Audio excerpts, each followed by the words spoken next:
Pronto. Boa tarde a todos. Vamos continuar então com nossos estudos sobre cálculo 2. Dessa vez a gente vai estudar continuidade, né? Continuidade de funções de duas e três variáveis, né? Principalmente de duas, já que para três variáveis o processo é semelhante, tá certo? Ok, bom, então vamos definir, né, inicialmente qual é o conceito de continuidade, certo? Muito bem. Então vamos considerar uma função, né? Inicialmente de duas variáveis, tá? Seja f, né? Uma função definida sobre um certo subconjunto, obviamente no vazio de R2, que toma valores na reta, né? Uma função.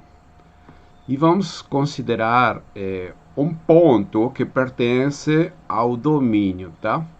Então vamos anotar aqui, né? Sejam f, uma função de duas variáveis, né? Função real, e AB, um ponto que pertence ao domínio. Então veja que é importante isso aqui, tá?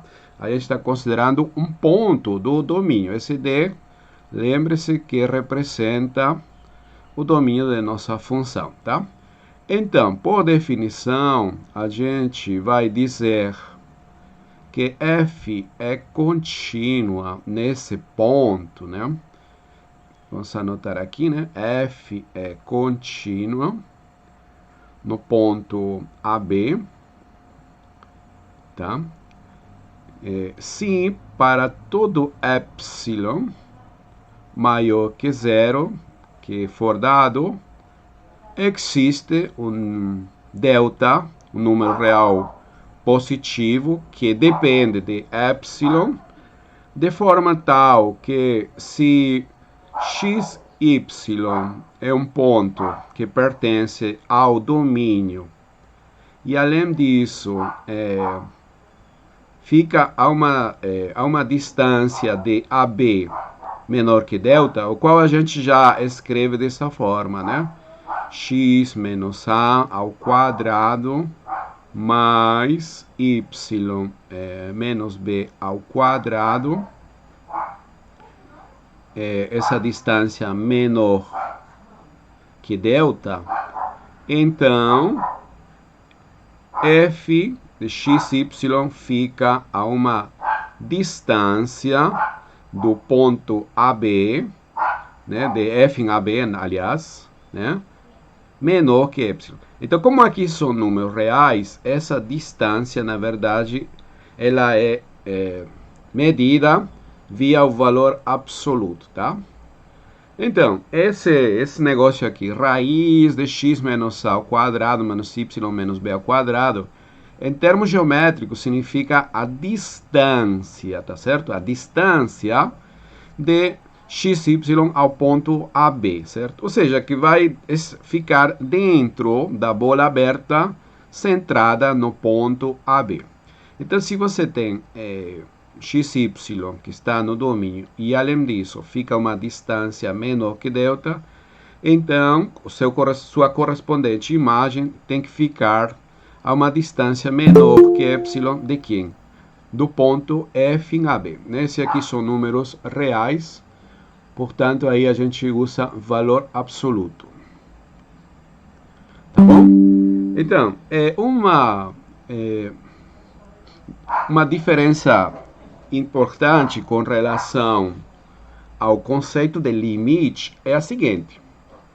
Olha, veja que aqui, para definir o que é uma função contínua, exigimos que AB, isso é muito importante, esteja no domínio da função, tá bom? Então, primeiro ponto, né? O ponto em questão, o qual você vai se preocupar se é contínuo ou não, tem que estar no domínio, tá? Então, se um ponto não está no domínio, a função não faz sentido falar de continuidade. Para você falar de continuidade num ponto, tem que estar dentro do domínio da função dada, beleza? Primeiro ponto. E outra coisa, porque no caso de limite, não. No caso de limite, não necessariamente exigido, mas sim que seja um ponto de acumulação, né? E outra coisa aqui, como x e y pode ser AB, né? Pode ser, porque AB também está no domínio. Veja que aqui a gente não considera maior, né? Na definição de limite, a gente considera maior estrito, né? Certo? Porque lembre-se que x e y são tomados pontos dentro dessa bola, diferentes de AB, tá certo? Mas então, qual é a relação com limite, né? Porque a gente estudou limite. Então, vamos colocar aqui como uma observação, tá? Se esse ponto AB é um ponto de acumulação, né? Se AB também é um ponto de acumulação, né? Também é um ponto de acumulação, que vai ser, na verdade, a maioria dos casos que a gente vai trabalhar. Ponto de acumulação do domínio de F, né, que é o D.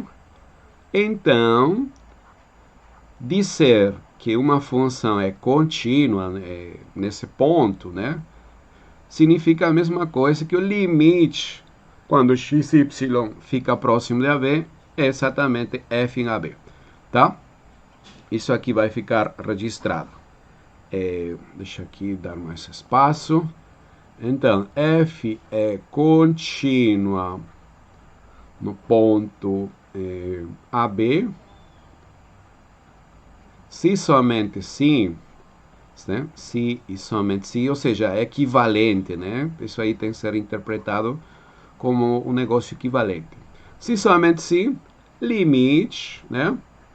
Quando x, y se aproxima de AB, tende para AB, da função f, né? X, y é justamente f no ponto AB, né? Faz sentido porque AB é em todo momento um ponto do domínio, né? Por isso eu estou colocando também ou seja, além de ser um ponto de domínio, também é um ponto de acumulação, né? Então, para que você decida se essa função é contínua, tem que calcular o limite.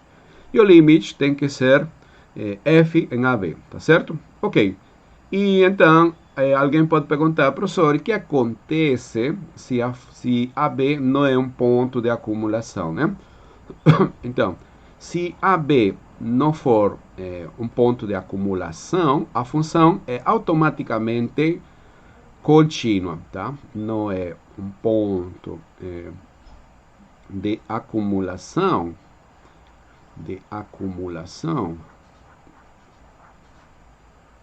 acumulação de D, então automaticamente, né, f vai ser contínua no ponto AB. Obviamente isso aqui pode ser demonstrado a partir da definição, né, contínua nesse daqui, tá? Bom, isso aqui na verdade é simples de demonstrar, né? Tá? Mas não vou fazer aqui. Né? O pessoal que estudar matemática, um curso de análise, vai ver isso daqui. Então vamos deixar registrado, né? Que se já não é um ponto de acumulação, então automaticamente é contínuo. Então esse caso vai ser trivial. Portanto, perdão, tudo vai estar resumido a esse, né? O caso de interesse é quando é um ponto de acumulação. E quando é um ponto de acumulação, nós já sabemos que essa função vai ser contínua se o limite da função é f em AB. Moral da história, a gente em todo momento vai trabalhar com pontos de acumulação e, portanto, nosso interesse vai ser calcular se existe o limite. Não basta com existir, ele tem que ser igual à imagem da função no ponto AB, tá bom? Então vamos ver alguns exemplos, né? Inclusive com aqueles que a gente já trabalhou, né? Com os limites que a gente já calculou, certo? Como eu já disse, depois eu vou gravar uns vídeos, né? Relacionados deixa aqui sobre exercícios. Olha, vamos ver essa função aqui, ó. 3x2y, essa função aqui, a gente já viu na aula passada, né? Calculamos o limite, tá lembrados? Foi o último exemplo, né, que a gente estudou sobre limite, né? Então vamos escrever aqui, veja bem, exemplo, seja, né? Considere a seguinte função, né? A função essa vai estar definida da seguinte forma. Aqui, diferencia, né? Para pontos que são diferentes de 0, 0, né? A imagem é dessa forma, né? x² mais y², caso x, y seja diferente de 0, 0, ok? 0, 0, tá? Tá, mas para falar de continuidade, né?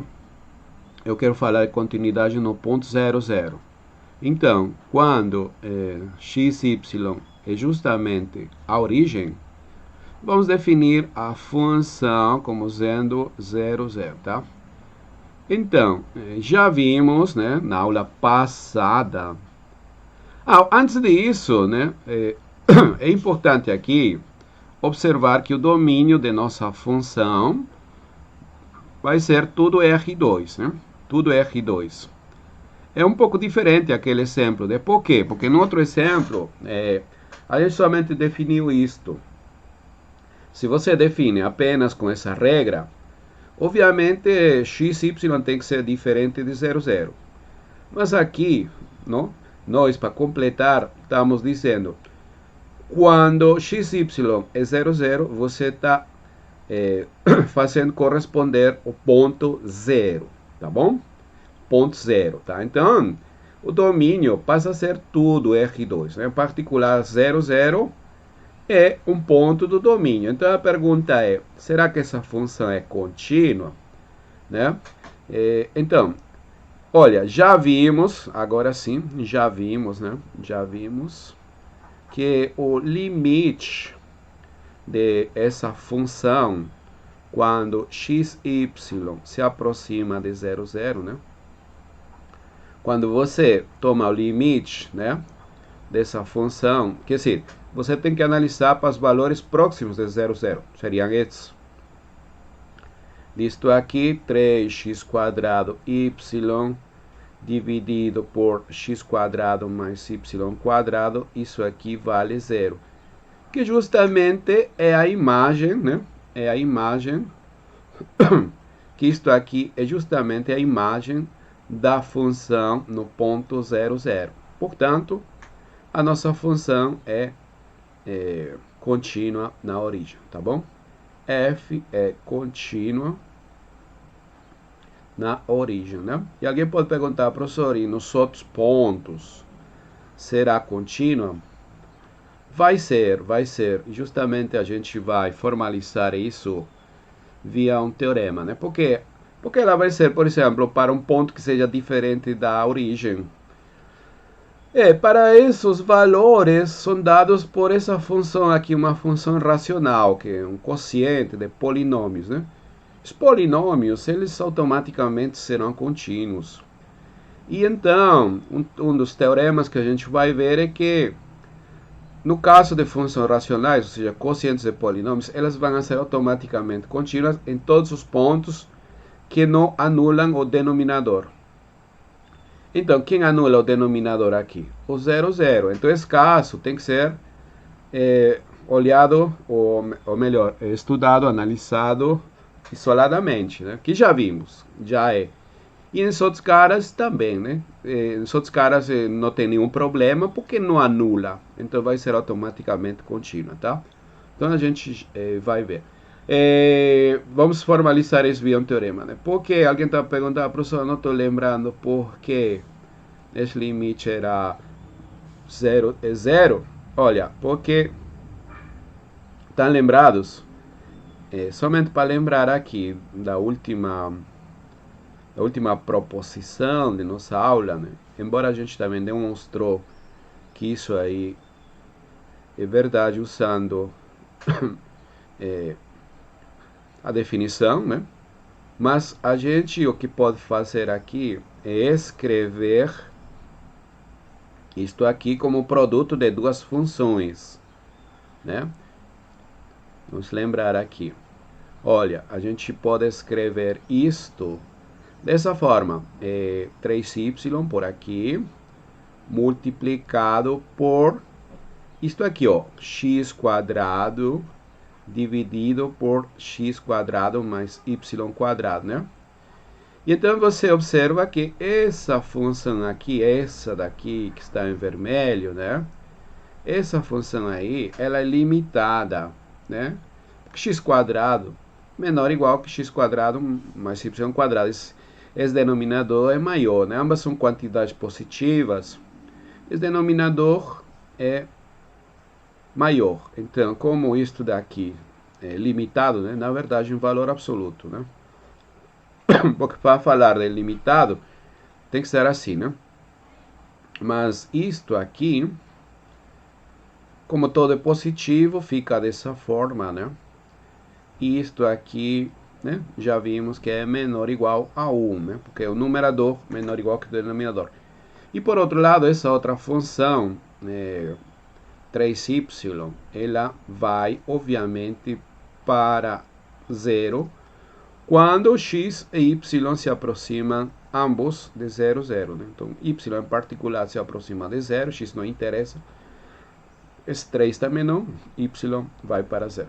Então, você escreveu essa função como sendo o produto de uma função que vai para 0 e outra função limitada. Não é isso? Então, a função produto vai para 0. Foi o teorema que a gente usou, né?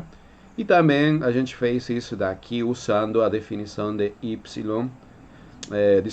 epsilon delta, não é isso? Tá, então a gente tem que esse limite é realmente 0, tá? Então, esse teorema, por favor, onde você se encontra com uma função limitada e outra que converge para 0, né? Então, a função produto tem limite 0 também, beleza? Tá. Então, no nosso caso, esse limite coincide com o valor da função, né? f em 0, 0. Portanto, nossa função é contínua na origem, tá certo? Vamos ver um segundo exemplo, né? Exemplo 2, tá? Deixa eu ver aqui outro exemplo. Tá. Também relacionado, né, com um dos exemplos de limite que a gente viu, né? Xy quadrado. Xy quadrado. Então, vamos botar o seguinte, né? G em xy também, por um lado, xy quadrado, tá? Dividido por x quadrado mais y quarta, né? Um dos exemplos que a gente viu, né? Então, isso aqui somente se anula na origem, né? Então, se x, y diferente de 0, 0, tá? E quando x, y é 0, né? X, y é 0, vamos dar um valor para que a função esteja definida, né? Por que eu estou considerando um valor? Estou considerando um valor aqui para que a função esteja definida, porque se você em 0, 0, se você apenas considera dessa forma, então não faria sentido nos perguntar se a função é contínua em 0, 0, porque simplesmente o 0, 0 não estaria no domínio. Mas se você escreve dessa forma, dizendo que o valor de 0, 0 é esse, é 1 no caso, né? Faz sentido agora a pergunta se a função é contínua ou não. Sendo que o 0, 0 é um ponto de acumulação, porque o domínio dessa função é todo R2, né? Então, o domínio G é todo R2, né? Tá certo? Bom, então a pergunta é: existe esse limite? E a gente viu que não, né? Os exemplos, né, sobre limite, já vimos que não existe, né? Não existe esse limite, certo? E lembrando, como que a gente mostra que não existe um limite? Mostrando a existência de dois caminhos, né? Dois caminhos diferentes, através dos quais a gente se aproxima de 0, 0, mas que a função se aproxima de valores diferentes, né? Por exemplo, né? Vamos lembrar rapidinho, né? A gente poderia considerar, por exemplo, esse caminho C1 como sendo a parábola, né? X igual y2, né? Não é isso? Então, isso aqui era essa parábola aqui, né? Cadê essa parábola?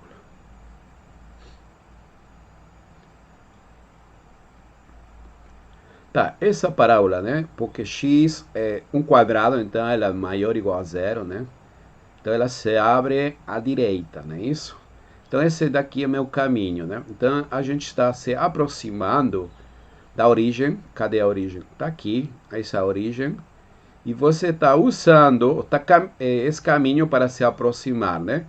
Você está considerando apenas pontos dentro desse caminho que ficam próximos de 0, 0, né? Mais ou menos essa daqui a ideia, né? Então vamos colocar via uma flecha, digamos, né?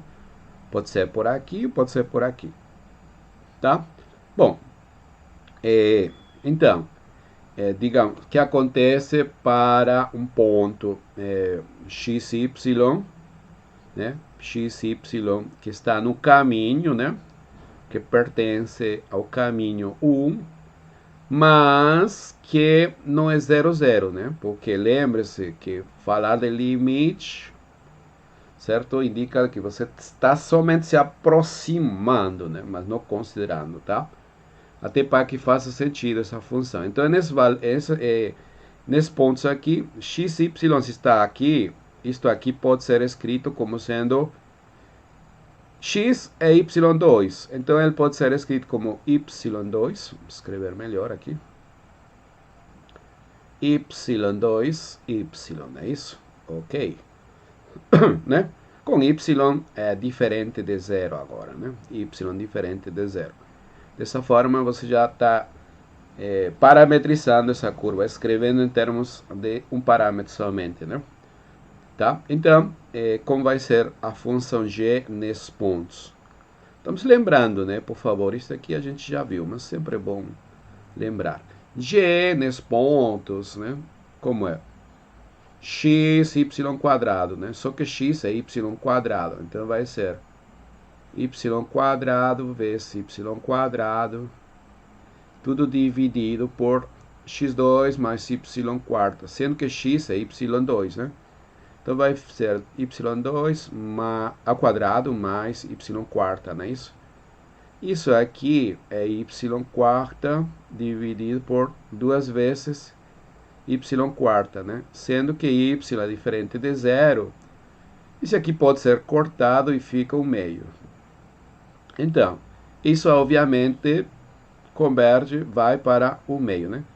Então, se você usa esse caminho para se aproximar da origem, a função g, né? G, nesses valores, se aproxima desse ponto, o meio, né? Caso o limite exista, né? Via qualquer outro caminho, necessariamente a função tem que se aproximar desse mesmo valor. Mas isso não acontece, né? Por exemplo, se você se aproxima via esse caminho aqui, né? Esse caminho aqui, esse amarelo, que seria o eixo X, né? Você pode considerar o caminho 2 como sendo o eixo X, ou seja, y igual a zero, né? Certo? Este aqui seria o caminho 2, né? Caminho 2, caminho 2. Então, o que acontece se você se aproxima pelo caminho 2? y é zero. Quando você substitui aqui y0, né? Tudo isso daqui vai ser zero, né? Então, zero, né? Tá? Então, a função aqui, g, os pontos, x não interessa, né? Isto aqui vai ser zero automaticamente, né?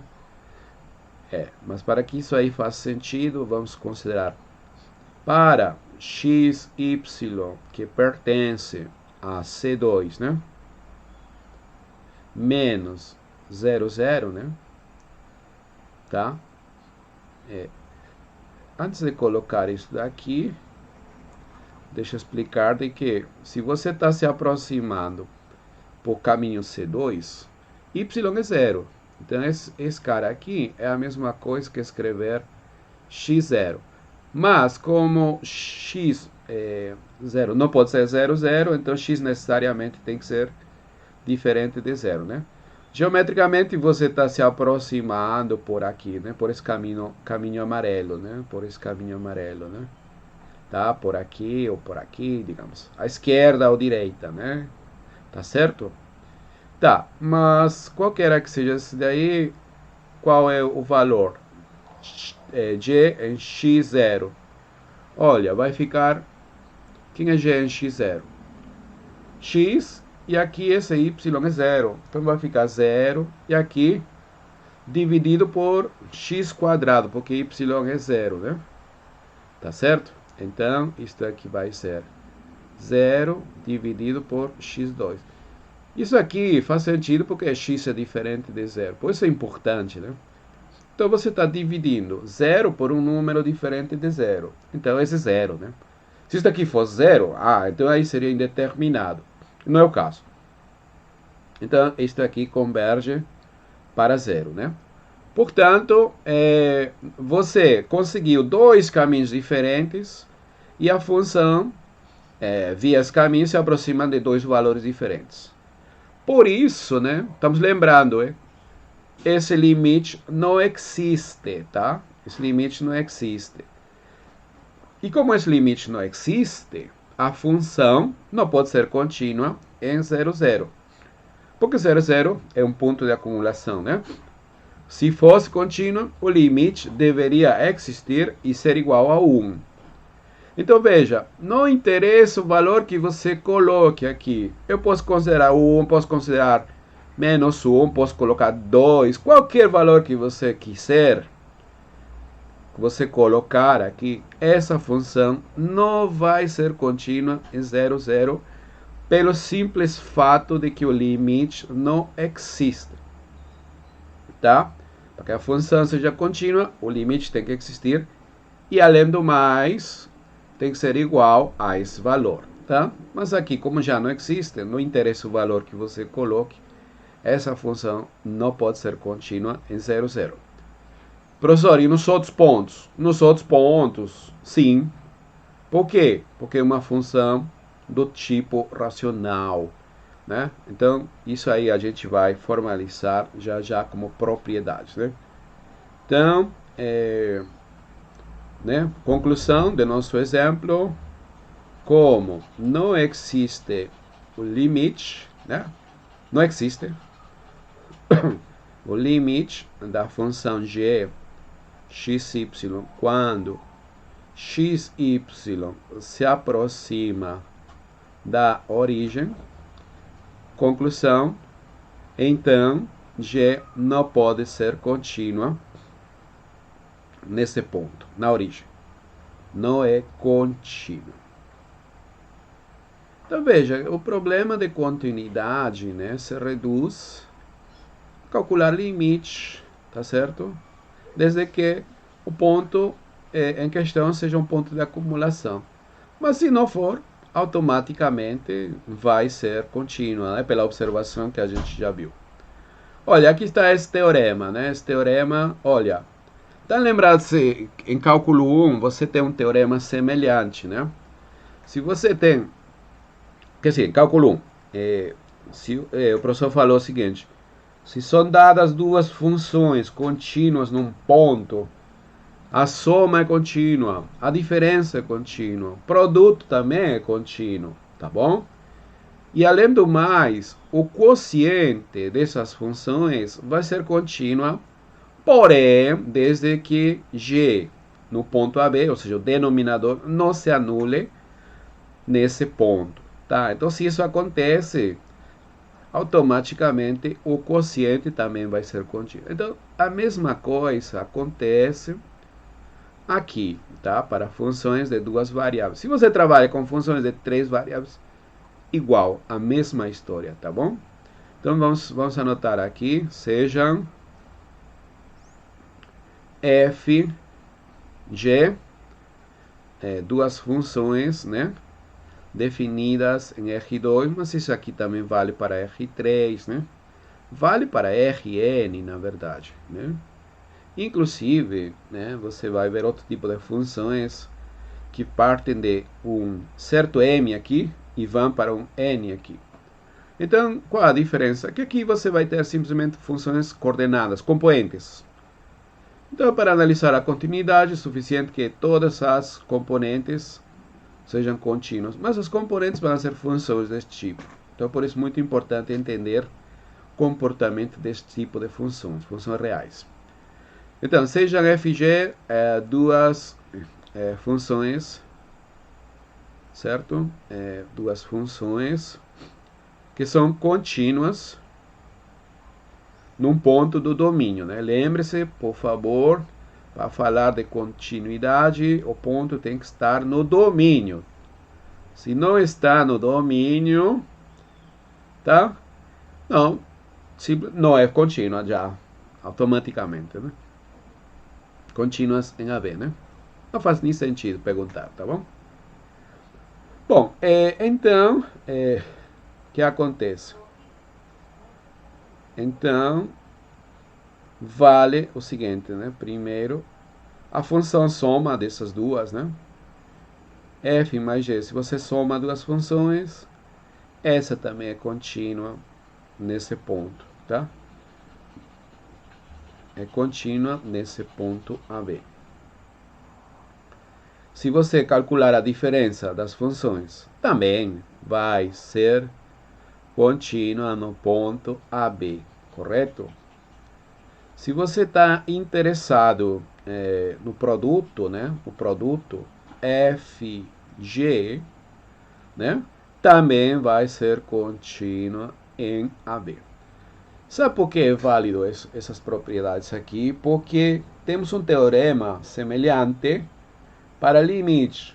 O limite da soma, se ambos os limites existem, né? Essa é a hipótese. O limite da soma é a soma dos limites. Limite da diferença é a diferença dos limites. Limite do produto, também produto dos limites. Tá? São fatos que você já estudou no cálculo 1 e que aqui tem análogos, certo? Então, valem resultados semelhantes. Então, o quociente também vai ser contínua em AB, vai ser contínuo em AB. Porém, aqui a salvedade, a função g avaliada em AB não tem que se anular, tá bom? Não tem que ser zero, tá? Porque, olha, se a sua função aplicada em AB é diferente de zero, como ela é contínua, pode ser demonstrado que perto de AB, ou seja, numa vizinhança, numa bola, né, numa bola aberta, a função também não se anula nesses pontos. Ou seja, G em qualquer xy que fica próximo de AB, ou seja, próximo, lembre-se que significa que está dentro de uma bola, né? Então, essa função G não se anula. Então faz sentido falar desse quociente, tá? E então, esse quociente automaticamente vai ser também contínuo nesse ponto, tá bom? Muito bem. Então, esse é um resultado aí que a gente vai usar, por exemplo, para polinômios, para funções polinomiais, né? Assim, obviamente, né, esse caso 3, é o caso 3, né, de 3. Se a gente tem, por exemplo, uma função constante, né, você pode perguntar pode falar das funções constantes, né? Se C é uma função, a princípio, se C é um número real, essa C pode ser vista como uma função constante, ou seja, que a todo mundo, né? Vamos anotar aqui, a todo mundo faz corresponder ele. Podemos identificar, né? Vamos escrever assim, identificar com C, né? Esse número com a função constante, a função constante, que também vamos denotar assim, ó, que vai de D para R, onde a todo mundo, a qualquer x, y desse D, faz corresponder esse C. Por exemplo, a função constante 2, a função constante 1, a função constante 0. Tá, então a C, qualquer número real, pode ser visto como uma função constante. Então a parte 3 está dizendo produto de funções contínuas é contínua. Então, em particular, se você multiplica por funções constantes, que são contínuas, então o produto também vai ser contínuo, né? Tá? Função constante. Obviamente, este tipo de sum é uma função contínua, né? Isso aqui é direto, né? É uma função contínua, né? Por que isso aqui vai ser uma função contínua? Alguém pode se perguntar. Olha, vamos à definição aqui rapidamente, né? Nem vamos precisar escrever nada. Olha, aqui na definição, para ser contínua, né? Dado um epsilon, tem que existir uma vizinhança, um delta maior que zero. De tal forma, x e y fica nessa vizinhança, né? Está no domínio. Então, essa diferença tem que ser menor que epsilon. Se a função é constante, então f em xy vale z, f em ab vale z, c menos c é zero. Valor absoluto de zero é zero. Zero é menor que epsilon, porque você tomou um epsilon maior que zero. Então, isto aqui vai ser satisfeito de maneira trivial. Não interessa o delta. Dado qualquer epsilon, você toma o delta que você quiser. Qualquer delta. 1, digamos. 2, sei lá. E vai funcionar isto. Por quê? Porque quando você faz essas contas aqui, f em xy, constante. F em AB, constante. Constante menos constante. A própria constante, claro. Zero. Zero menor que epsilon. Tá, acabou-se. Funções constantes são contínuas. Portanto, se você multiplica uma função constante com outra função contínua, o produto também é contínuo, beleza? Então, por 3, que diz que o produto é contínuo, né? E se a função constante é contínua, né? Então, uma função C vezes outra função contínua também é contínua em AB, certo? Contínua no ponto AB, tá bom? Professor, Diga. essa função aí vai dar num plano paralelo ao plano XY, né? É, é, é, o gráfico, não é isso? Você está falando do gráfico. Sim, Isso. sim, sim, sim, sim. Sim, porque em todo momento Z, né? O gráfico está dado pelos pontos x, y, f em x, y, né? X, y É. já vai ser C, Uhum. então automaticamente você vai ter o plano paralelo, né? Ao plano x, y, Z igual a constante, efetivamente. O gráfico É, vai ser. isso também pode ser visto como a equação cartesiana do plano, né? Vai ser a equação cartesiana Uhum. do plano, de fato. Z é igual a constante, né? É. Não aparece x e y, não participam, mas Se passar o C para o outro lado, fica AX mais BY sim, mais zero, você né? vai Que é o ter Z, Z igual a Z. mais o D, que é a constante. Exatamente, exatamente, isso aí, né? Só que o A você escreve dessa forma, né? Você escreve dessa forma, certo? Mais um Z, não é isso? Menos C, se quiser, igual a zero. Né? vai ser um plano, efetivamente. É a mesma coisa, se você pensa nas funções de uma variável, aquelas funções constantes, seus gráficos são retas horizontais, não são? Aquelas retas horizontais paralelas ao eixo X, não é isso? Então, para este tipo de funções, o gráfico vai ser, como você já falou, né? Um plano paralelo ao plano XY, tá bom? Cuja equação é justamente essa daqui, beleza? Tá, muito bem. Boa observação. Então, quando uma função é contínua, né? É importante, porque até agora eu estou falando de funções contínuas num ponto, tá? E quando uma função f é contínua no seu domínio, ou simplesmente contínua, né? Contínua, simplesmente quando você fala contínua, né? Implicitamente, né? Está falando de continuidade no seu domínio, tá? Ou seja, certo? Se f for contínua em todos os pontos, f é contínua em todos os pontos que pertencem ao domínio, certo?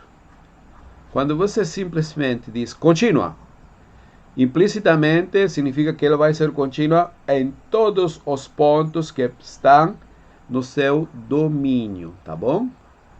Tá certo? Mas se você quer, por exemplo, especificar que ela é contínua em determinado ponto, né, ou em determinados pontos, aí você vai falar de continuidade pontual, certo? Mas de maneira global você diz, é contínua, significa que vai ser contínua em todo o mundo, tá certo?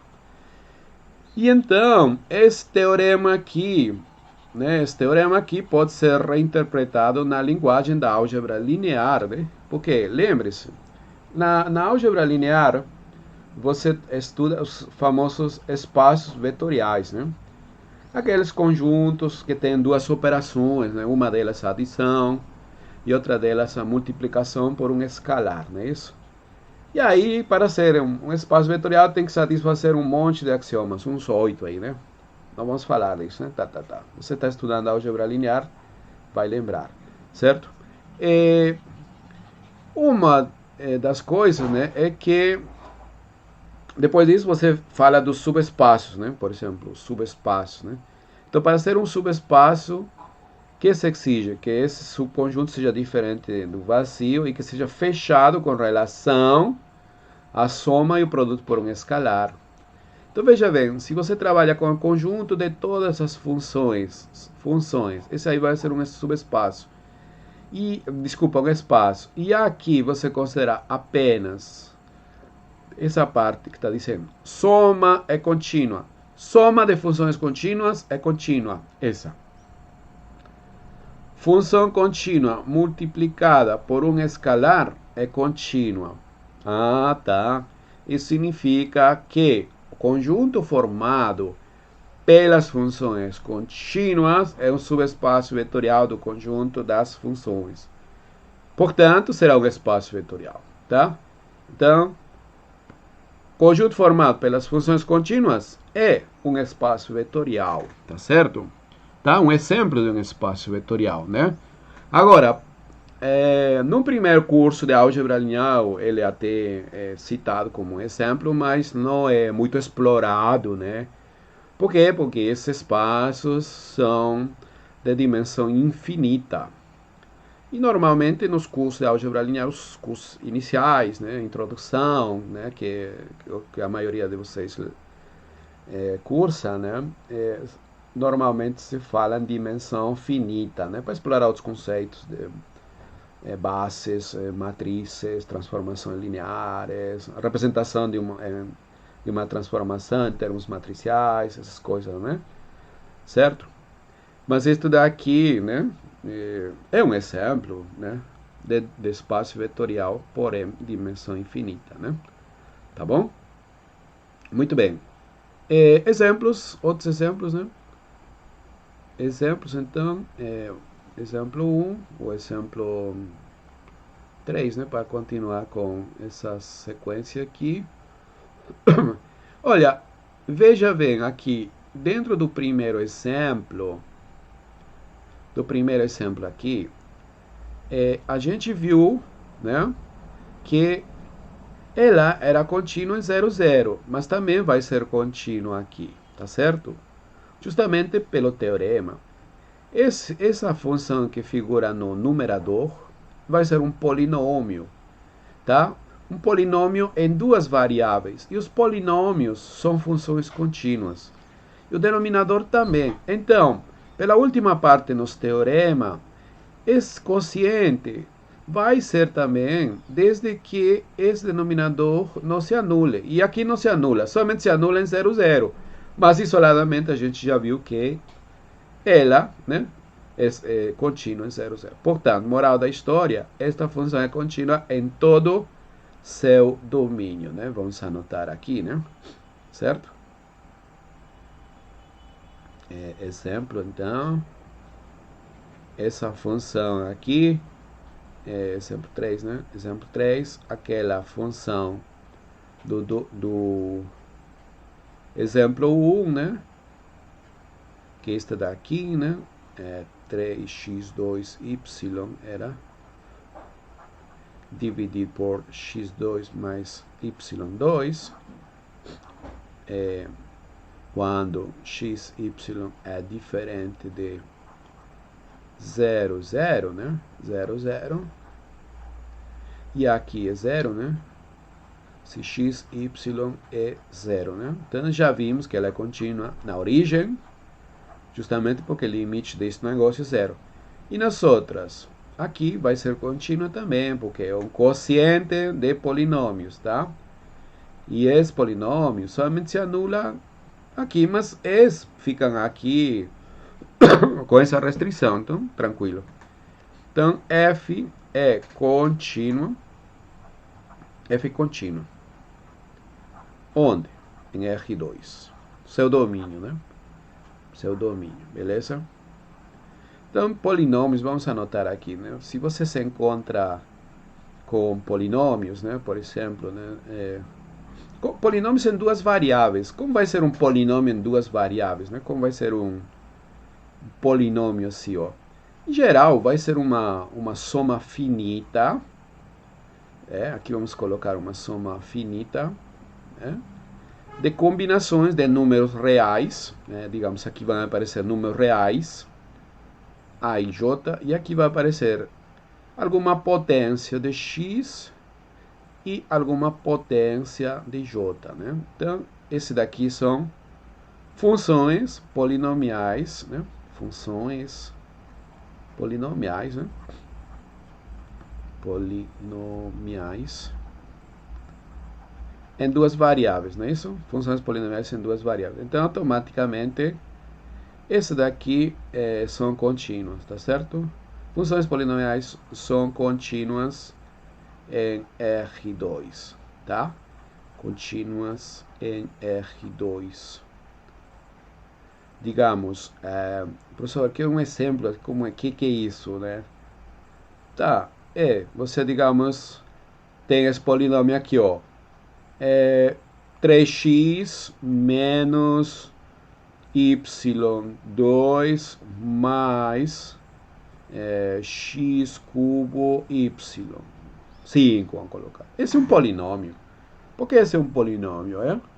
Porque tem essa cara aqui, ó, combinações finitas, né, somas finitas, né, de expressões que envolvem números reais, potências de x e potências de y, né? Esses caras, obviamente, I e J, né, tem que ser números não negativos, né? Números não negativos, tá? Se fosse negativo, seriam frações, né? Funções racionais, né? Tá bom? Mas tem que ser este aqui. Então, veja bem, aqui, esse numerador é um polinômio. 3x² y, contínuo. Esse denominador é um polinômio. X² mais y², tá? Então, ambas as funções são contínuas, beleza? O quociente vai ser contínuo onde? Em todos os pontos onde x² mais y² não é igual a zero, por causa do teorema.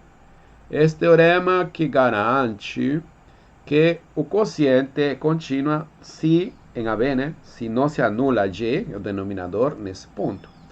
Então, você tem que retirar os pontos que anulam esse x² mais y².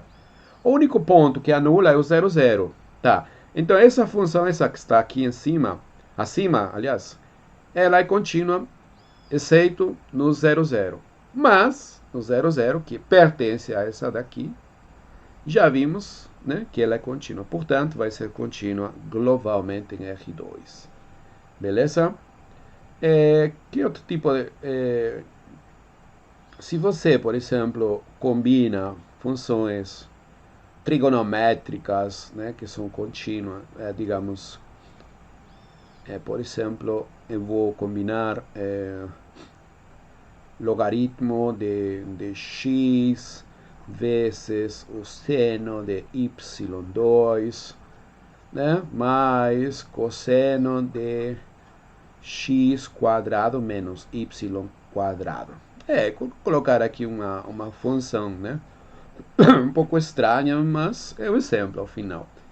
Essa daqui é contínua. Por que ela é contínua? Logaritmo é contínuo, mas olha, aqui ela vai ser contínua onde? No seu domínio. Não é isso? No seu domínio. Veja bem, o seno está permitido para qualquer número real, então aqui não temos restrição. O cosseno também não temos. X e y pode ser, a princípio, qualquer um, porém, aqui, o logaritmo, né? Logaritmo de x, x tem que ser maior que zero. Então, quem é o domínio de g? Domínio de g, mas onde? Vamos colocar aqui. Ela já é contínua no seu domínio. Onde? Onde o domínio de g vai ser conjunto formado pelos pares ordenados, né? Com a única condição que x, a primeira coordenada, seja positiva completamente, estritamente. Por quê? Por causa desse logaritmo, tá vendo? Se fosse outra exponencial de x, digamos, aí seria contínua em todo R2, tá?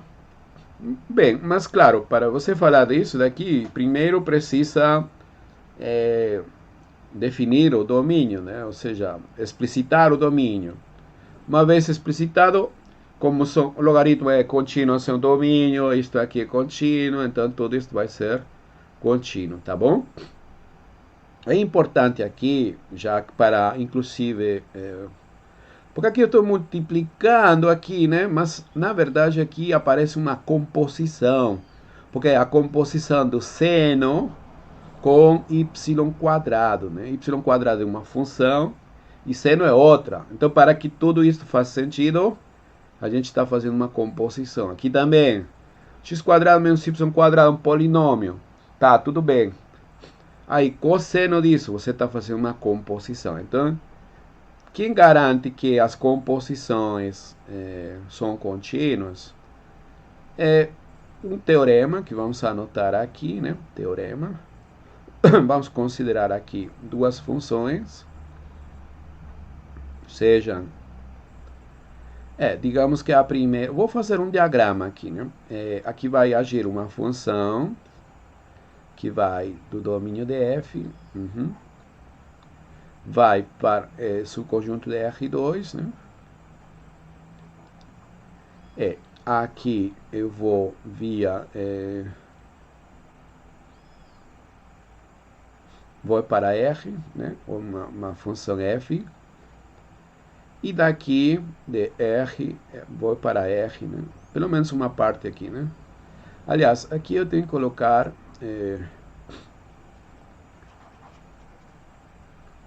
domínio.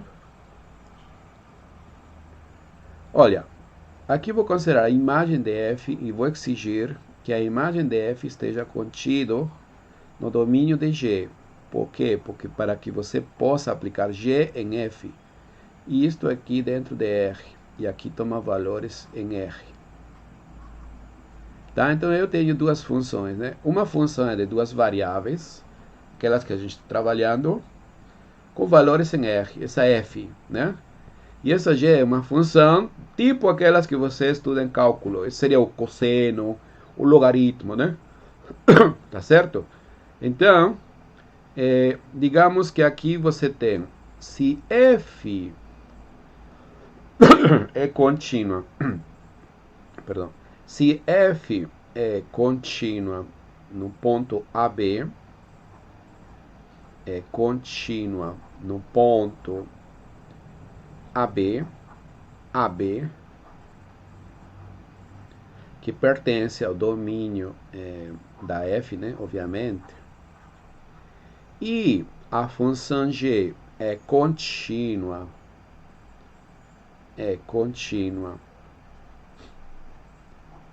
na imagem, ou seja, f de AB, que é o número real, e que isto aqui pertence ao domínio da g, então a função composta, g composta com f, g composta com f, é contínua em AB, tá? Moral da história: toda vez que você se encontre com funções compostas de funções contínuas, com compostas de funções contínuas, automaticamente essa função composta vai ser contínua, tá? Olha, veja bem, aqui aparece, né? Para que você veja essa parcela daqui, cosseno de x2 menos y2, né? Por exemplo, né? Um caso concreto, né? Esse é o teorema, né? Mas aí, então, quero ver um porquê, como assim? Olha, você tem, por exemplo, essa função f, digamos, pega o xy em par e faz corresponder esse polinômio aqui, ó, x2 menos y2, né? Isso que apareceu aí, certo? Vamos chamar essa função a função φ. E daqui a aqui, né, você tem a função ψ, que é o cosseno. A esta daqui, né, essa função ψ faz corresponder ao cosseno. Tá? Então, esta daqui, acho que é melhor, eu vou fazer por partes, tá? Por partes. Olha, considera essa função e daqui a aqui a função cosseno. Vamos chamar de ψ. Pega um t e faz corresponder ao cosseno de t, beleza? Ambas são contínuas, né? Acá. Essa é contínua, pelo que acabamos de ver. Essa é contínua, né? Por quê? São funções polinomiais. É uma função polinomial, beleza? E isso aqui é contínuo? Sim, esse aqui você estuda no cálculo 1, contínuo, né? Claro. Todas as funções trigonométricas são contínuas no seu respectivo domínio. Eu estou dizendo isso porque cosseno deu seu domínio todo R. Mas, por exemplo, a tangente, alguém pode perguntar, alguns falam assim, não, mas a tangente não é contínua em π meios, dizem alguns, né? Falam assim. Mas π meios não pertence ao domínio da tangente. Não pertence, entendeu? Inclusive, quando você grafica, aí não tem uma assíntota, não tem, né? Quando você se aproxima do lado esquerdo, a tangente vai para o infinito, e quando você se aproxima do lado direito, para menos infinito, uma coisa desse tipo, né? Então, essa função tangente não está definida em π meios. Está definida em todo R menos aqueles múltiplos ímpares de π meios, né? π meios, 3π meios, 5π meios, menos π meios, menos 3π meios. Esses aí são descartados. Em qualquer outro ponto, a função é tangente. Por isso que a gente fala, tangente é contínuo, tá? Entendeu agora? Né? Tenha cuidado, hein? Porque não, ela não é contínua. Não, mas π meio não está no domínio, então não faz sentido. Ela é contínua no seu domínio, tá? Muito bem, então, voltando à nossa história, né? Então, aqui a gente tem duas funções contínuas. O que acontece se a gente calcular a composta? Psi composta com φ, como é? Vou aplicar um xy, né? Porque primeiro age φ. Então, isto aqui, como foi já ensinado, né, em cálculo 1, isto é φ em xy, não é isso? Tá, mas quem é φ em xy? X quadrado menos y quadrado. Uhum. E agora? Psi, que faz? A esse número faz corresponder o cosseno. Cos desse número aí. Cos x2 menos y2. Então, pelo teorema, né? Estou aplicando aqui o teorema, esse último. Esse negócio é contínuo, beleza? É contínua, né? Ela é uma função contínua, né? Por isso é que essa parcela aqui, né? Essa parcela, pelo menos essa daqui, essa é contínua, não é isso? E essa outra? Bom, aqui eu estou multiplicando. Se você multiplica funções contínuas, o resultado é uma função contínua. Aqui, logaritmo, não tem problema, vai ser contínuo. E o seno? Ah, aqui tem outra composta também, ó. Tem seno, que é contínuo, e tem y2, que é um polinômio, que é contínuo. Então, tudo isso é contínuo, multiplicação é contínua, e esta aqui acabamos de ver que é uma composição contínua. E soma de contínuas, contínua. Por isso que tudo isso é contínuo. Certo? Mas quando você fala contínua, está dizendo implicitamente que era contínua no seu domínio de definição. Que no caso é esse daqui. Por quê? Porque a restrição é para esse negócio aqui, né? X tem que ser maior que zero para você aplicar o logaritmo, tá bom? Então, toda vez que você encontra... Professor, Pode falar, pode falar. então, tipo, segundo esse teorema, eu posso, por exemplo, pegar uma função bem difícil e aí pegar uma parte da função e chamar de U e dizer que... e dividir, né? Como se fosse uma função composta e ver se ela é contínua a partir desse método. Seria Isso. essa utilidade? É, exatamente, né? Exatamente. É. Certo? Se você, por exemplo, consegue, digamos, mostrar que essa função complicada, ela, na verdade, é uma combinação de produtos, sumas e funções compostas de funções contínuas, automaticamente vai ser uma função contínua. Tá bom? Beleza? Beleza. Obrigado. Nada. Outro exemplo aqui, deixa eu ver para acabar esse negócio das funções contínuas, né?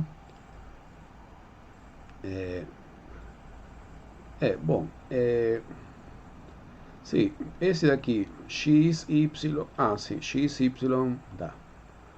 Se alguém, por exemplo, define para você essa função, né? Somente assim, ó. Somente assim, né? X, y dividido por x2 mais y2, né? Tá?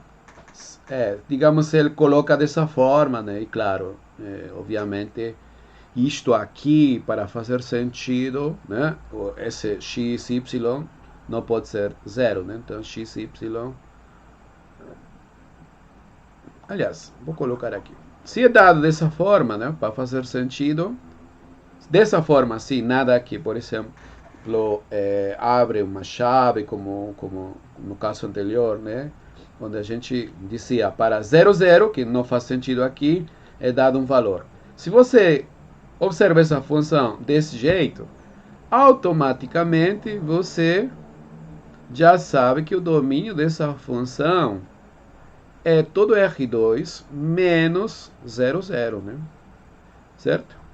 Automaticamente, tá bom? Aqui não está indicado que 0, 0 tenha tal valor. 0, 0 anula isto, então não pode pertencer ao domínio. Tá ok? É diferente daquela função inicial, onde a gente especificava, né? Deixa aqui voltar rapidinho. Ou aqui, por exemplo, né? Aqui, por exemplo, né?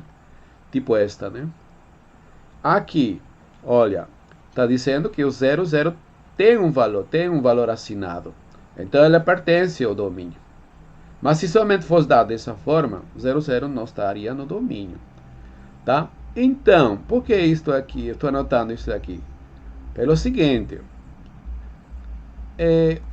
na aula anterior, a gente viu que não existe o limite quando x, y se aproxima de 00. Correto? Não existe. Então, a pergunta pode ser assim, ó. G é contínuo em 00? E então, os alunos algumas vezes se emocionam e dizem, não existe o limite, por isso que não é contínua. E na verdade, não é esse o motivo. O motivo que não é contínuo é porque 00 não está no domínio, entendeu? 00 não pertence ao domínio. Não tem nada a ver o limite aí, entendeu? Depois que você verifica que esse ponto em questão pertence ao domínio, aí você, e claro, se é um ponto de acumulação, que vai ser a maioria dos casos, ou quase todos, aí você analisa o limite, caso existe ou não, para responder à pergunta. Nesse caso aqui, o 00 não pertence, tá? Então você não se preocupe com 00, não se preocupa não, 00 já não faz parte. Então, e os outros pontos? Que tipo de função é essa? Esse numerador é um polinômio e esse denominador também. Pela teoria, polinômios são funções contínuas. Ótimo. Xy é contínuo, x quadrado mais y quadrado. E a teoria, ou seja, o teorema, né, garante que quociente também vai ser contínuo, desde que o denominador não se anule. E o único ponto nesse denominador se anula em 00. Então, automaticamente, essa função, né, satisfaz tudo, né, vai ser contínua, tá? Funções racionais são contínuas no seu domínio de definição. Tá certo? Então, G é contínua sim. Contínua sim. Tá? Mas onde? No seu domínio, né? Que é R2 menos 00. Professor, e no 00 não pertence ao domínio. Pronto, acabou. Tá? Não vai ser, obviamente, continuidade você analisa somente em pontos do domínio, correto? Deixa eu ver aqui um último. Sim. Tá. Essa h de x. Outro exemplo, né? Outro exemplo aqui. H de x, y. Vai ser definida. Bom, aqui um x. Não sei se é o mesmo, mas. Interessa. x2 menos y2, né? Por exemplo, né? Certo? Tá, então, novamente aqui, você tem que se interessar pelo domínio, né? O domínio. Por quê? Porque esse aqui é um quociente de polinômios, e você já sabe que quociente de polinômios, que são chamados também de funções racionais, são contínuas no seu domínio automático. Então, seu interesse tem que ser calcular o domínio somente. Quem é o domínio? O domínio dessa função aqui.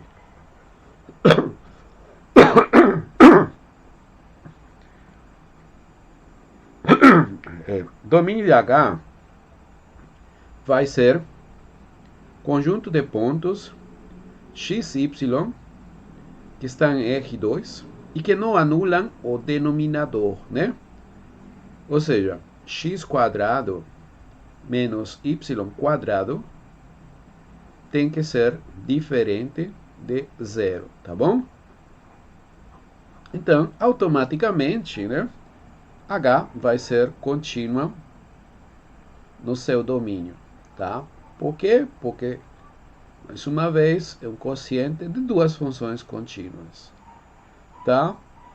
E esse daí seria o domínio, né? Alguém, como está aí, a gente pode ver geometricamente, né? Geometricamente quem é esse domínio, né? Bom, Dizer que é diferente significa que vai ficar fora da igualdade, né? Então aí você analisa a igualdade, né? Por exemplo, quem é x quadrado menos y quadrado. Eu estou fazendo uma interpretação geométrica. A resposta aqui já acabou, é contínua, pronto. Isto aqui, quando é zero, estou simplesmente tentando interpretar geometricamente. Bom, isto aqui pode ser fatorado, né? X menos y multiplicado por x mais y, né? É uma diferença de quadrados, né? É o produto da diferença com a soma, né?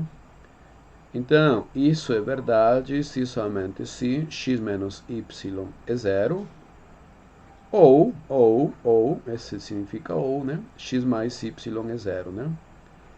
Tá? Então, isto aqui é a reta x igual a y, ou y igual a x, vou colocar dessa forma, ou y é a outra reta, a outra diagonal, né? Tá, então, essa, como é O, é uma união, certo? Uma união dessa reta. Vamos a graficar aqui. Eu estou tentando simplesmente graficar o domínio da nossa função. Tá? Então vamos graficar essa reta, né? São as retas diagonais. Y igual a x, que seria essa reta aqui, mais ou menos. Certo? E essa outra reta, a outra diagonal, né? Y igual a menos x, tá bom? Vamos anotar aqui. Y igual a x, y igual a menos x. Esse é o domínio? Não. Está dizendo que x quadrado menos y quadrado tem que ser diferente de zero. Se você é igual a zero, você obtém essas retas, a união dessas retas. Então, como tem que ser diferente, tem que ser tudo aquele que está fora dessas retas. Então, essa parte aqui, tudo aquele que fica fora das retas, todos aqueles pontos, né, na verdade. Todos aqueles pontos que estão fora, esses amarelos aqui, tá bom? Esses amarelos, né? As retas não são consideradas. Seria, né? Aqui vamos pintar assim, pontilhar. Elas não são consideradas, certo? Então, essa região amarela é o domínio de nossa função h, certo? Até porque se você considera pontos dentro dessas retas, né? Dentro dessas retas, elas anulam, esses pontos anulam o denominador, né? Anulam o denominador. Então, não podem ser tomados em conta, beleza? Então, esse daqui é o domínio da função h. E nesse domínio, qualquer que seja o ponto, pega esse ponto, esse. A função é contínua, tá bom? Ela é contínua em qualquer um desses pontos. Professor, e os pontos que estão aqui nessa rede? Não faz sentido, eles não pertencem ao domínio, então não são. Beleza? Alguma dúvida, pessoal?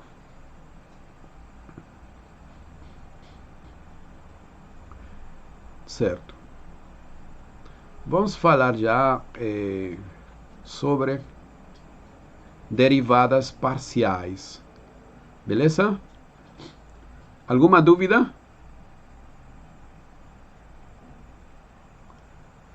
Não. Vamos entrar então no mundo das derivadas parciais, certo? Um momento aqui, deixa eu ligar a luz, por favor.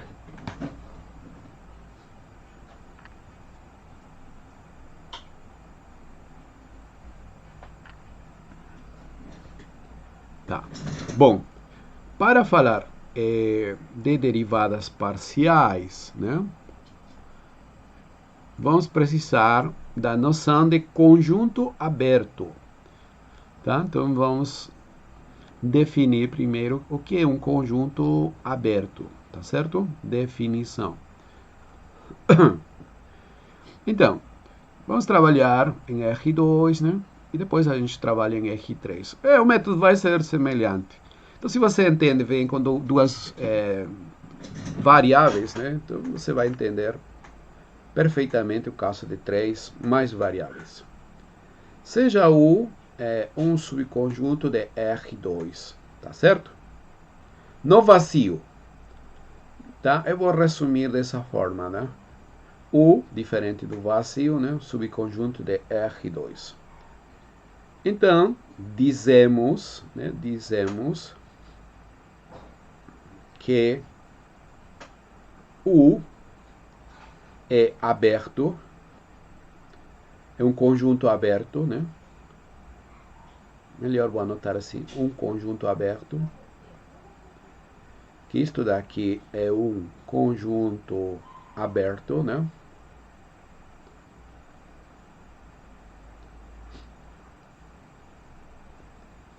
Se satisfaz a seguinte condição. Qualquer que seja o ponto que você considere nesse conjunto, né? Para todo ponto AB, que está dentro desse conjunto, existe uma bola centrada nesse ponto, contido completamente em U. Então, como a gente vai escrever isso? Existe um raio, um delta maior que zero, tal que a bola centrada no ponto AB, o raio delta, esteja contida totalmente em U. Isso aí tem que acontecer para qualquer ponto. Obviamente, as bolas podem variar, mas o importante é que, dado um ponto de AB, você consiga um raio que pode ser pequeno, muito pequeno, mas que toda a bola, todos os pontos que ficam dentro dessa bola, estejam também em U. Geometricamente, você vai estar na seguinte situação, digamos, né? Este tipo de conjuntos, né, são abertos, por exemplo. Abertos, para você ter uma ideia, são aqueles que não contêm seu bordo, digamos, tá certo? Então, vamos pensar que esse conjunto amarelo aqui, né, esse amarelo aqui, é nosso conjunto U, tá? Então, aí você pega um ponto, digamos esse ponto, e então, olha, veja esse ponto aqui. Você consegue essa bola contida dentro de U, não é isso? Então, nosso conjunto é aquele amarelo, por favor, U. E aí você pega qualquer ponto e você consegue uma bola. E se você fica próximo aí do bordo, digamos, do bordo, né? Então, mesmo assim, como não faz parte do bordo, ainda vai ter uma distância, né, da fronteira, né? E aí você vai conseguir uma bolinha pequenina, mas vai conseguir. Entendeu? Para qualquer ponto. Tá certo? Então, este conjunto U seria open, aberto, né? Aberto. Certo? Um conjunto aberto. Tá? Mas, se você... Deixa eu dar uns exemplos aqui mais concretos, né? Por exemplo, aqui, esse quadrado aí, né? Que já está sendo considerado o bordo, né? Pode ser um quadrado, pode ser... qualquer figura... digamos, este daqui, tá? Esse retângulo, essa coisa assim, sei lá, qualquer um, tá? Então, eu vou considerar todo, inclusive, né? Vou pintar melhor assim. Inclusive seu bordo, tá bom? Inclusive seu bordo, isso daqui, tá? Veja que no conjunto anterior, né? Eu não estou considerando o bordo, aqui sim, todo, por favor. Tá? Inclusive a fronteira, tá? Então, por que ele deixa de ser aberto? Veja bem, se você pegar um ponto do bordo, esse daqui, tá? Você não vai conseguir nenhuma bola que esteja contida totalmente dentro de esse conjunto. Nós chamamos esse conjunto de V. Tá? Esse conjunto de V. Olha, por exemplo, para esses pontos aqui, né? Essa parte aqui saiu. saiu de V, não é isso? Saiu. Aí você pode perguntar, e se eu tomo um raio menor? Não, mesmo que você tome um raio ainda menor, você sempre vai ter pontos que estão por fora. Pontos. Você nunca vai conseguir uma bola contida completamente, né? Para nenhum dos pontos que está no bordo. Logicamente, para pontos que estão no interior, né, que não são o bordo, você consegue, né, certo? Isso aí, por exemplo, leva ao conceito de interior de um conjunto, né? Que é estudado em curso de análise, em topologia, mas aqui não. Aqui somente estamos interessados aberto. É aberto ou não é aberto? Tá, então esse V não é aberto. Por quê? Porque para ser aberto, todos os seus pontos têm que ter pelo menos uma bola centrada nele, contida completamente. Aqui você encontra um ponto, vários na verdade, que não satisfazem essa condição. Então deixa de ser aberto. Tá? Mas esse rapaz aqui, esse U, sim, né? Qualquer ponto, né? Qualquer ponto tem, sim, uma bola, né? Por muito próximo que você fique do bordo, ainda consegue uma bola, né? Já que o bordo, essa pintado com vermelho aqui, não está contido o conjunto aberto, beleza? E por que são importantes os conjuntos abertos? Os conjuntos abertos são importantes para falar justamente de, vamos definir aqui, né, das derivadas parciais, tá bom? Então, para falar de derivadas parciais, aplicações diferenciáveis, né, os domínios vão ser agora conjuntos abertos, tá? Vamos lá. Definição, então. Agora sim, definição. Seja f, né, uma função definida de duas variáveis, né, definida em D, né, um subconjunto de R2, tá. Uma função, né, real de duas variáveis, não vou escrever já, entende-se? Com a condição de que esse domínio D, que é o domínio da F, seja um conjunto aberto, tá? Agora sim, interessante. Tal que este daqui seja aberto. Olha, quando o conjunto é aberto, acontece também que todos os seus pontos vão ser pontos de acumulação, inclusive. Tá bom? Então a gente tem um conjunto aberto, né? Estamos assumindo que isso aí é verdade.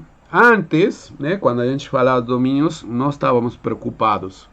A partir de agora, sim, vamos a exigir que esse domínio seja aberto. E já vou explicar por quê. Então, vamos considerar um ponto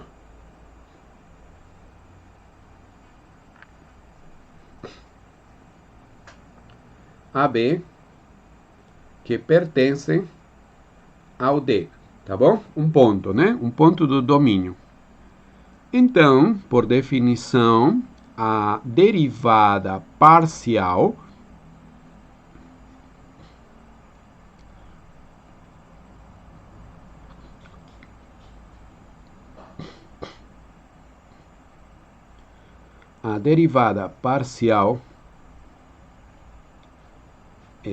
de f com respeito, primeiro, com respeito, eu vou considerar aqui parte 1, porque depois eu vou falar com respeito a y, né? Então, com respeito a x primeiro, a x,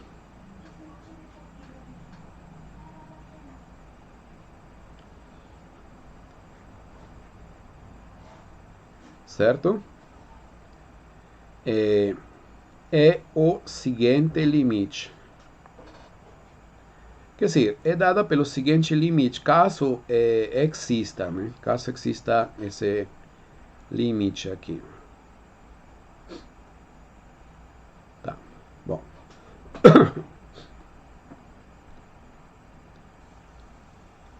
é o seguinte limite, né? Caso exista, é claro.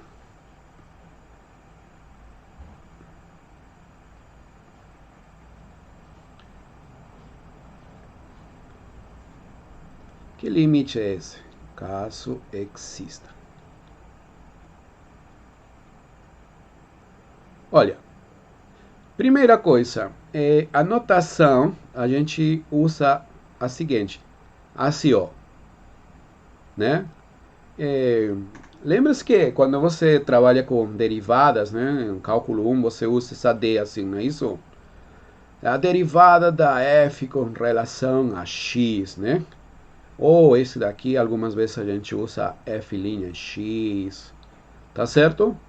Ok, pois bem, aqui, quando você vai denotar, vai falar de derivada parcial com relação a x, você vai usar esse símbolo, né?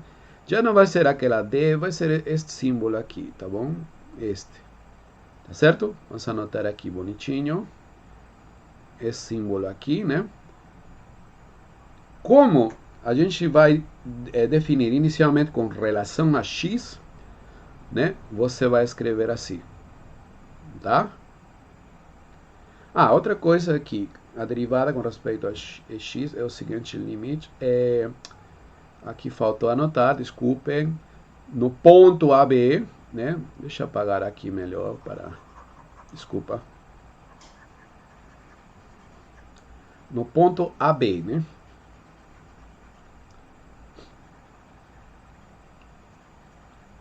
Eita.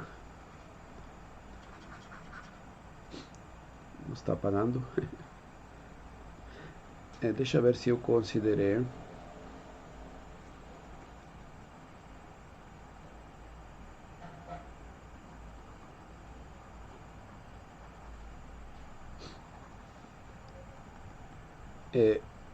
Eu peguei um ponto aqui. Por que apaguei? Se apagou aqui. Um ponto AB que pertence a D. Vamos de novo. Olha, não sei por que se apagaram aqui. Seja f... Tá, vamos lá. Seja f uma função de duas variáveis, né?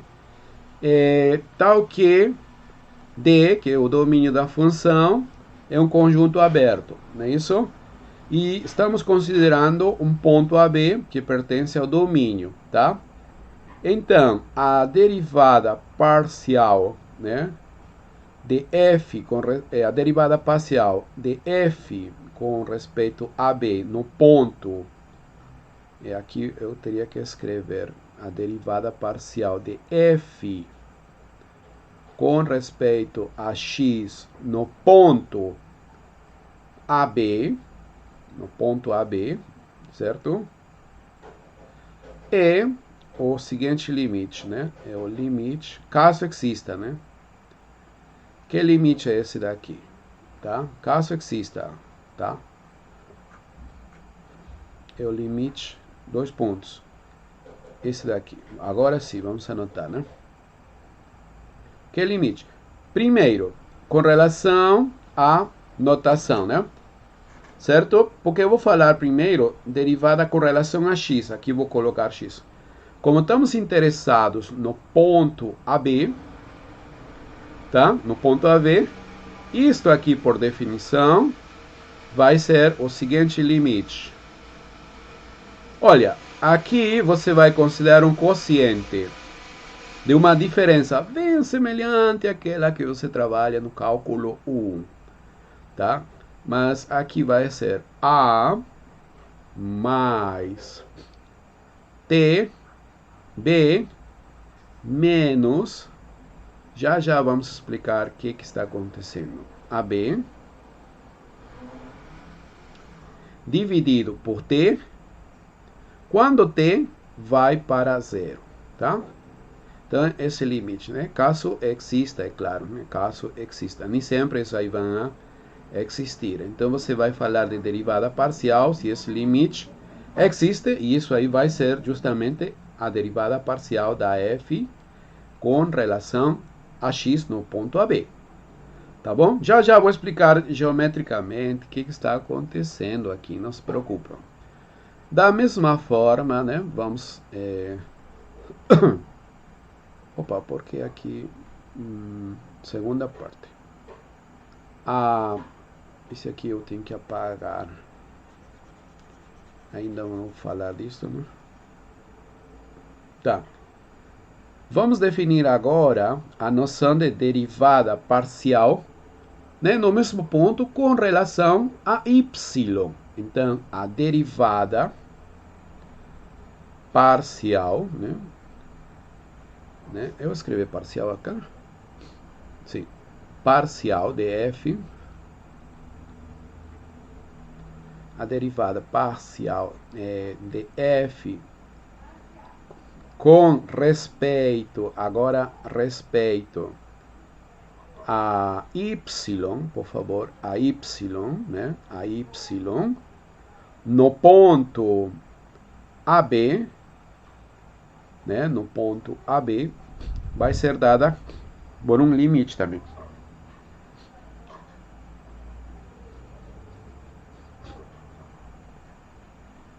É o limite que a gente vai denotar dessa forma, ó, derivada de f com relação a y, tá? No ponto AB. Qual vai ser a diferença com relação ao caso anterior? Opa! Aqui a gente considera A mais T, não é isso? A mais T. Com relação a Y, a gente vai considerar B mais T. B mais T, tá? Então aqui vai ser F, A, e aqui T, mais B, menos F em AB, tudo isto dividido por T, quando T se aproxima de zero, tá bom? Esse aí é, por definição, a derivada parcial com relação a y, né? Esse limite aqui, novamente, caso exista, né? Se isso aí dá realmente um número real, não é isso? Tudo bem, essa definição eu entendo, mas o que significa isto aqui? Como pode ser interpretado, né? Geometricamente. Então vamos lá. Por quê? Qual é a necessidade de a gente exigir que o ponto, ou quer dizer, o domínio seja aberto, né? Então aqui a interpretação geométrica, né? Vamos à interpretação geométrica. Então veja bem, nosso conjunto, o domínio, né? Estamos exigindo que é um conjunto aberto, não é isso? Então tudo isso daqui é pontilhado, pontilhado, pontilhado, né?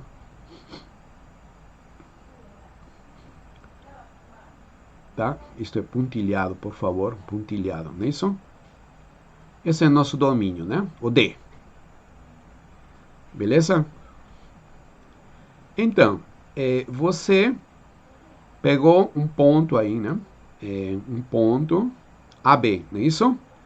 Como esse conjunto aqui é aberto, qualquer que seja o ponto que pertence a ele, para esse ponto existe uma bola centrada nesse ponto. Vamos pintar aqui de amarelo.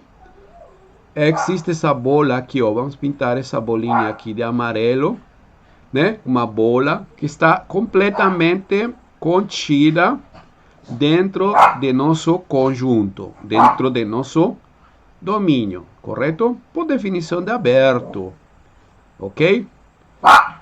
Então esse aqui é seu ponto AB, tá? Então o que significa falar de derivada parcial com relação a x? O nome mesmo vai indicar, né? Parcial.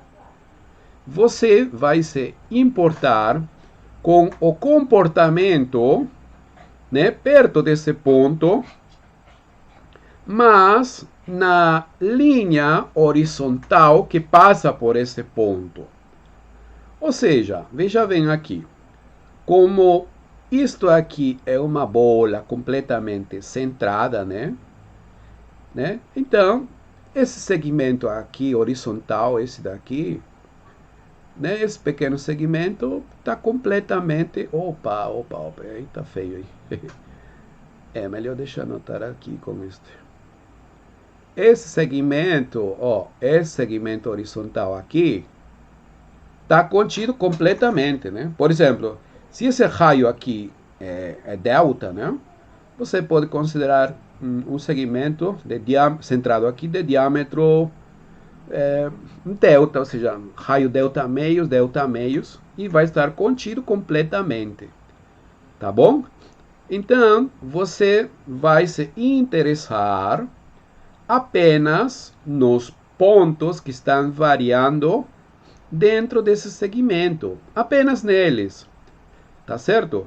Então, veja bem, se você apenas trabalha dentro desse segmento e se importa com os pontos, então um ponto, por exemplo, aqui, né? Um ponto aqui vai ser o quê? Vai ser um A. Olha, como você vai estar dentro do segmento horizontal, a altura vai ser a mesma. Então, qualquer ponto aqui vai ter a mesma segunda coordenada, que é igual a B.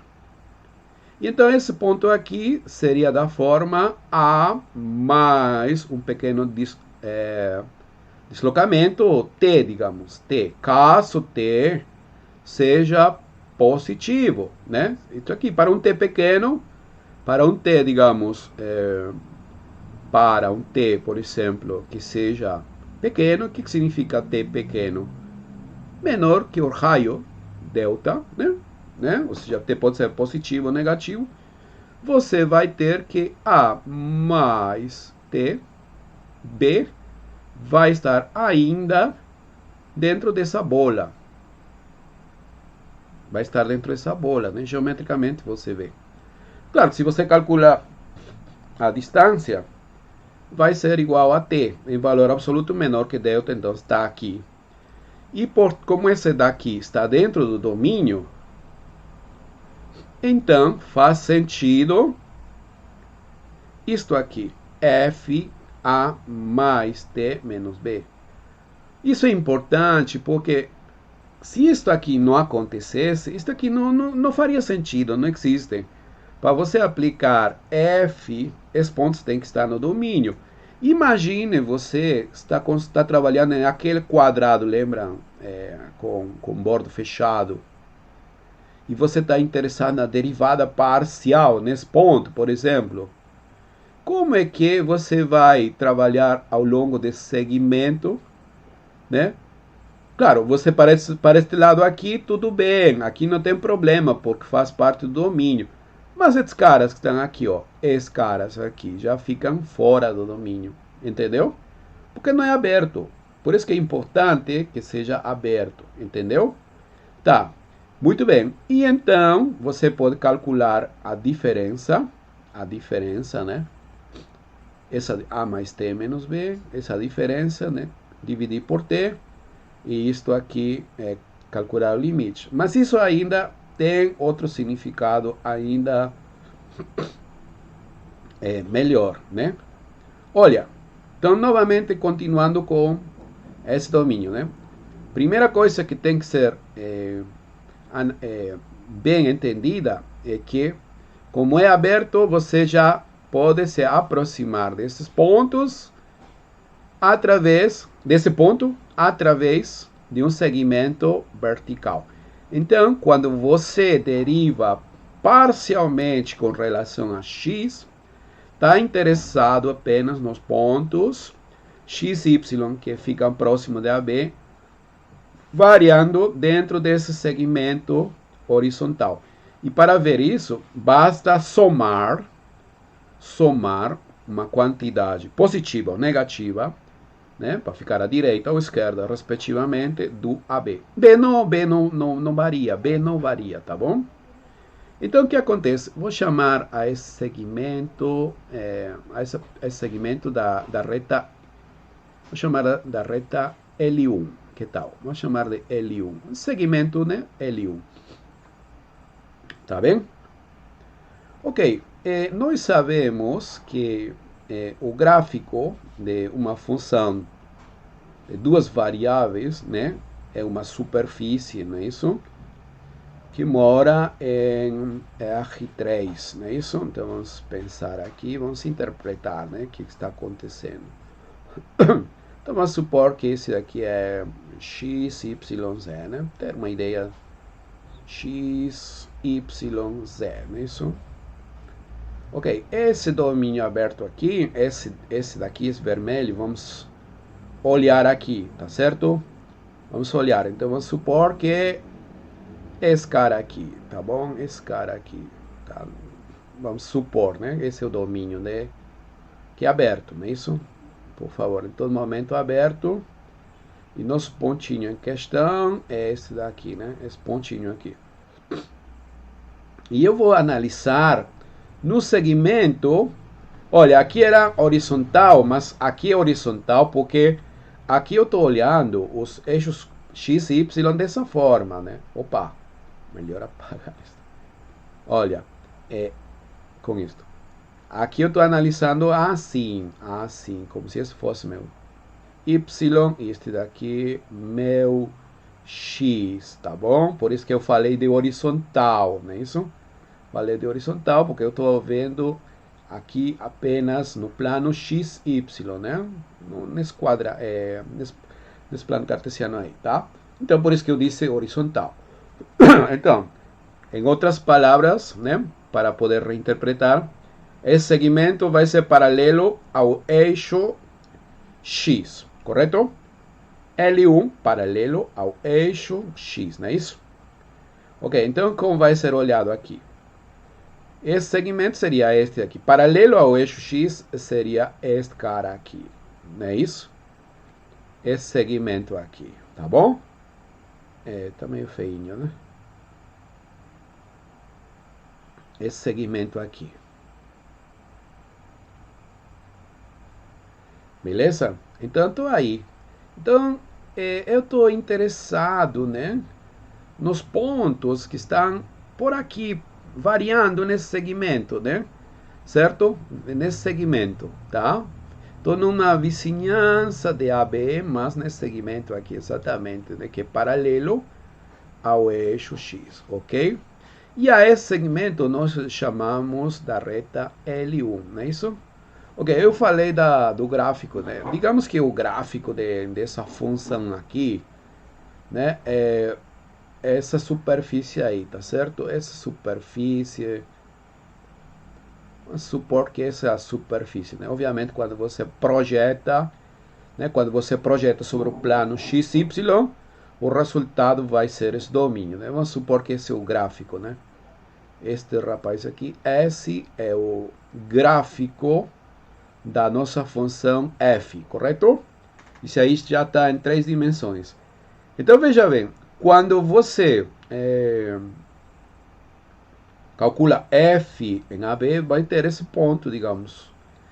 E quando você calcula não somente f em AB, você calcula f em todos os pontos que ficam dentro desse segmento AB, ou seja, os pontos da forma A mais TB, né? Você vai obter uma curva, entendeu? Ou seja, o gráfico, quer dizer, a imagem, né? A imagem de esse segmento via essa F vai ser uma pequena curva, certo? Vamos chamar essa curva de C1. Isto aqui seria F em L1, que significa F em L1, a imagem direta. Ou seja, o conjunto de valores, né, de F para os pontos que estão aqui. Então, geometricamente, né, intuitivamente, você vai ter uma curva. Essa curva, não é isso? Seria uma curva que você, tipo aquelas que você estuda em cálculo 1, uma curva diferenciável. E quando você tem uma curva diferenciável, você pode calcular a sua reta tangente. E você sabe que o coeficiente angular de sua reta tangente é justamente a derivada da curva. E adivinhem o que acontece? Que justamente o coeficiente angular dessa curva, quer dizer, dessa reta tangente a essa curva aqui, esse daqui, certo? Esse coeficiente angular vai ser justamente a derivada parcial de f em AB. Tá claro? Então, olha, essa curva 1 aqui é a imagem. Então, quando você calcula todas as imagens, né, dos valores próximos, não é isso? Tá? E então você obtém essa curvinha aqui. E quando você calcula quem é o coeficiente angular dessa reta tangente, pois vai ser justamente a derivada parcial de f no ponto AB, tá certo?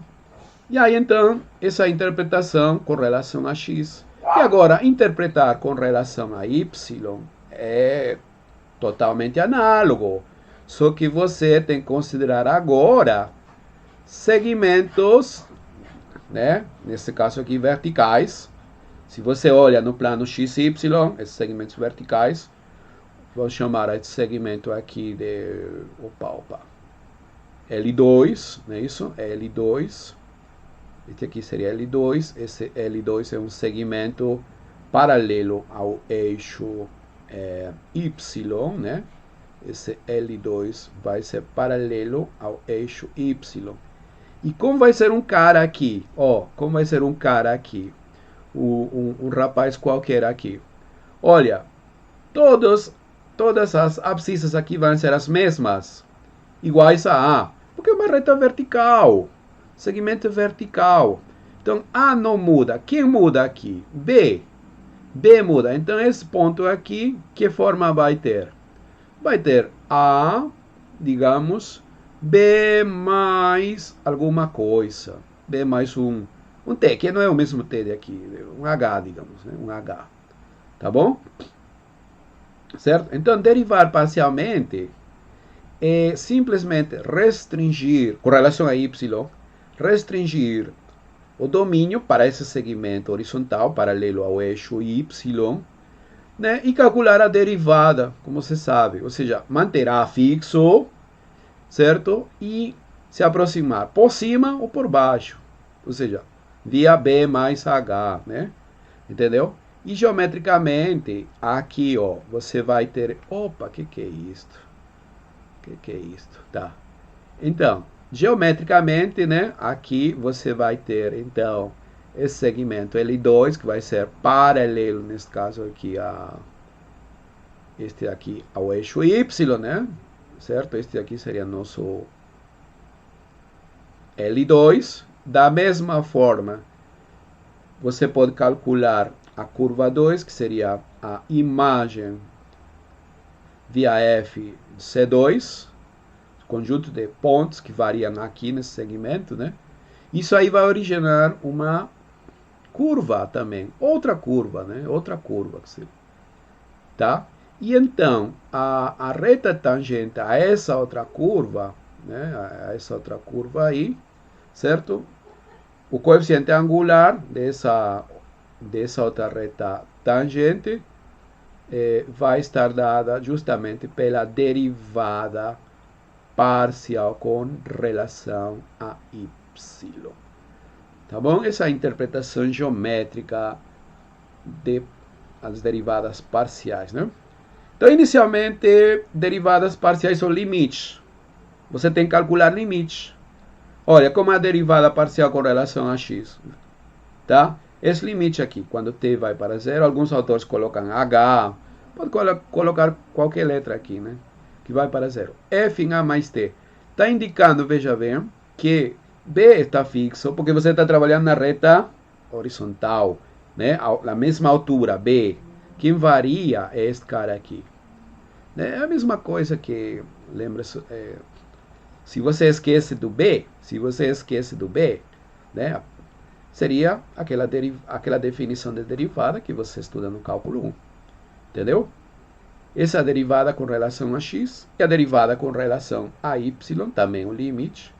Só que você está trabalhando dessa vez, né, nessa reta vertical. Então, A não muda, quem muda é os valores, as abscissas, né, B mais T, não é isso? Aqui eu devo colocar B mais T, né, T mais B, mas tanto faz, só que é melhor colocar B mais T. B mais T, tá certo? Se você apaga esse A, esquece de A, seria a derivada, né, que você conhece do cálculo 1. Então, olha, de maneira prática, quando você vai calcular a derivada com relação a x, você vai pensar como se B, a segunda variável, fosse uma constante, e então você deriva com relação a x. Tá? X vai ser sua única variável, digamos. Então, de maneira análoga, quando você deriva com relação a y, a primeira variável vai ser como você vai tratar ela como se fosse uma constante, né? E vai derivar usando as regras usuais do cálculo 1 com relação à segunda variável, com relação a y, tá? Mas inicialmente, por favor, lembre que as derivadas parciais, pontos, são definidas como limite. Na próxima aula, a gente vai calcular algumas derivadas parciais usando esse limite aí, né, para que fique claro. E depois já vamos trabalhar de maneira prática, ou seja, assumindo que uma delas, segundo seja o caso, trata-se uma constante e a outra não, entendeu? Varia, tá bom? E, bom, a gente vai aplicar algo, vamos nos familiarizar com algumas regras, né, certo? E vamos aprender a calcular, por exemplo, um plano tangente a uma curva suave, certo? Vamos falar também do gradiente e das derivadas direcionais, ok? Então vamos parar por aqui, né?